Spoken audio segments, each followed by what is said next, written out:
नमस्कार, मैं हूं शिवांगी। सुपरफास्ट न्यूज देख रहे हैं। देश ही नहीं बल्कि दुनिया भर में अयोध्या सीट पर बीजेपी की हार सबसे ज्यादा चर्चा में है। कारण, जिस अयोध्या सीट में इस साल 22 जनवरी को नए राम मंदिर में प्राण प्रतिष्ठा के बाद देश भर में 2024 के चुनाव का आगाज हुआ, बीजेपी वही अयोध्या हार गई।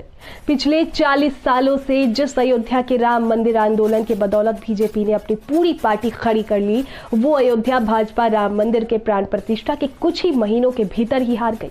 दरअसल अयोध्या यूपी की फैजाबाद लोकसभा क्षेत्र का हिस्सा है।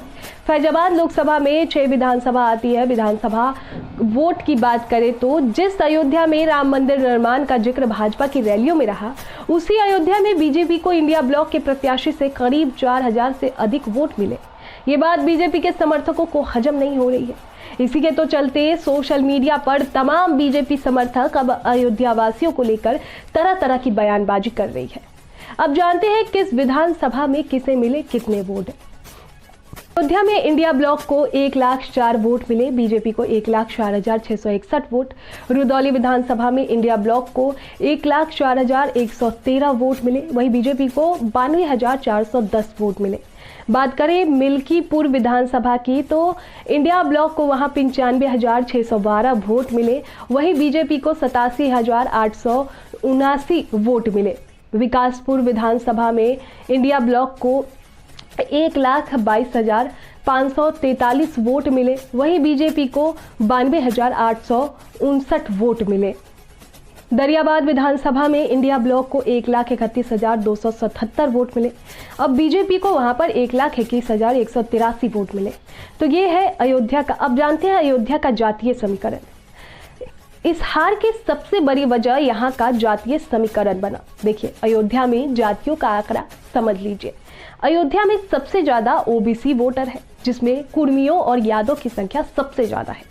ओबीसी 22% है। दलित मतदाता पूरे नंबर पर आता है, जिसकी तादाद लगभग 21% है और उसमें भी पारसी बिरादरी सबसे ज्यादा है। जिस तबके से सपा के जीते हुए उम्मीदवार अवधेश प्रसाद आते हैं, इसके अलावा मुस्लिम भी लगभग 18% यहाँ है। ये तीनों मिलकर 50% से ज्यादा होते हैं। इस बार ओबीसी वोटरों का एक साथ आना, इसके अलावा दलित वोटों का इस सामान्य सीट पर दलित कैंडिडेट को जिताने का जुनून और मुस्लिम यादव को वोट का एक मुश्त सपा का समर्थन बीजेपी को हार का कारण बना। हार के कारणों में तलाशने में जुटी बीजेपी। अब जब बीजेपी हार गई है तो बीजेपी अब हार के कारणों को ढूंढ रही है। इस हार के कारणों को तलाशा जा रहा है बीजेपी के द्वारा। कोई इसे भाजपा के ओबीसी और दलितों के छिटकने की हार बता रहा है, तो कोई इसे अखिलेश का सॉलिड जातीय समीकरण साधने की वजह मान रहा है। कोई इसे बीजेपी के भीतर दिल्ली और लखनऊ के तनाव से जोड़ कर देख रहा है। तो वहीं अयोध्या की हार सिर्फ बीजेपी ही नहीं बल्कि देश भर के भाजपा समर्थक हिंदूवादी सोच के लोगों के लिए एक सदमे जैसा है। यूं तो फैजाबाद समाजवादी पार्टी के सबसे बड़े तगड़े समीकरण के सीटों में से एक है, लेकिन इस बार संविधान बदलने का जो माहौल, जो नैरेटिव पिछले कुछ दिनों से तैयार हुआ, उसी पृष्ठभूमि में अयोध्या और उसके सांसद लल्लू सिंह जी थे। जब बीजेपी ने 400 पार का नारा दिया तो लल्लू सिंह ही वो पहले नेता थे जिन्होंने अयोध्या में ये कहा कि 400 सीट बीजेपी को संविधान बदलने के लिए चाहिए। और उसके बाद तो संविधान बदल देने का मुद्दा ऐसा जोर पकड़ा कि बीजेपी पूरे चुनाव में इस पर सफाई देती रही और इस नैरेटिव का जवाब देती घूमती रही। तो अब जानते हैं अयोध्या के आसपास की सीटें पर भी बीजेपी की हार हुई है।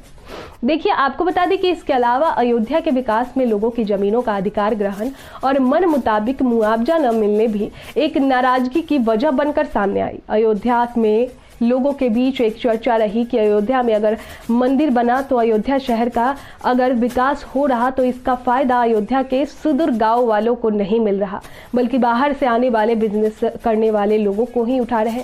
इसी वजह से अयोध्या वासी नाराज चल रहे थे। ये भी एक वजह मानी जा रही है बीजेपी की हार की। आपको क्या लगता है कि किस वजह से बीजेपी अयोध्या में हार गई? कमेंट बॉक्स में हमें जरूर बताएं।